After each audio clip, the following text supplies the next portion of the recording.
Aytgancha bu vizonnoyimiz ikkitagacha zamok qo'llab-quvvatlaydi. Ikkita eshikni bemalol boshqarsalaring bo'ladi bitta vizonnoydan.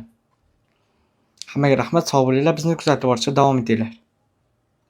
Bugun biz sizlar bilan Hikvision brendiga tegishli 610 domofon kitlarini ko'rib chiqamiz. Bular yangi versiya. Buni ochib ko'ramiz. Ichidan birinchi bo'lib 5 ta shitoni chiqyapti. O'ziga tushagan.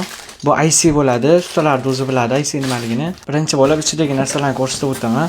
Ichida bu yerda monitorimizni kronштейni, bu o'sha hali monitorimizdan chaqqitib qoqib tushirgan. Monitorimiz orqasini ham sug'urib olish mumkin va o'zining ichidan chiqadigan monitorniki bo'lsa kerak, monitorniki bo'lsa kerak. Bu blok pitani original va yana bitta original blok pitani. Va keyingilari vizonnoyimizni qotiradigan, devorga qotirib o'rnatilgan kronштейni va yomg'irdan himoya qilish uchun nima deydi buni? Kommentariyada yozib ketinglar. Shunaqangi plastmas bo'lar ekan bu. Vizonnoyni qotirib bo'lmas ekan, kronштейni qo'yib keyin qotirar ekansizlar. Esa domofon vizonnoylarni ko'rib chiqamiz. Endi esa domofon monitorimiz va vizonnoyimizni ko'rib chiqamiz.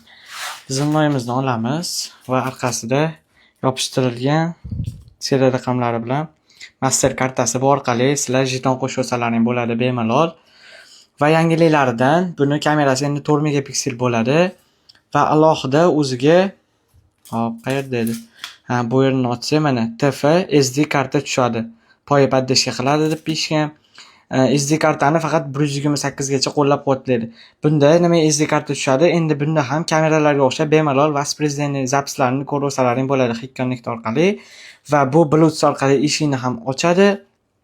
Monitori Wi-Fi ekan, buni modelidan bilib olsalaring bo'ladi. O'zi W bo'lsa, mana W bo'lsa Wi-Fi li bo'ladi. Bu W si bor, demak Wi-Fi li. Monitorimizda ham ko'rib olamiz modelini. W bor, VT1 Wi-Fi li. Kalasi ham Wi-Fi li. Menimcha adashmasam, tez kunda buni blok pitani orqali kalasini yoqib turib, Wi-Fi ga ulanishini ko'rib chiqamiz. Bespirodniy LAN kabellarsiz. Monitorimiz o'sha aytganimdek kronштейniga tili orqali qattiqqina tushigan, sug'urganda kronштейnni ham sug'urib chiqadi adashmasam bu. Shunaqangi yangi domofonlari. Vizonnoy domi dizaynini qichiq qilib ishlashibdi. Menga juda ham yoqdi. 323 lar sal kichkinaroq edi, bular sal kattaroq chiqib, ixchamgina bo'lib, materiallari ham zo'r bo'libdi. 60 gradus issiqlikdan 40 minusgacha sovuqgacha chidaydi bu. Aytgancha bu vizonnoyimiz ikkitagacha zamok qo'llab-quvvatlaydi. Ikkita eshikni bemalol boshqarsalaring bo'ladi bitta vizonnoydan.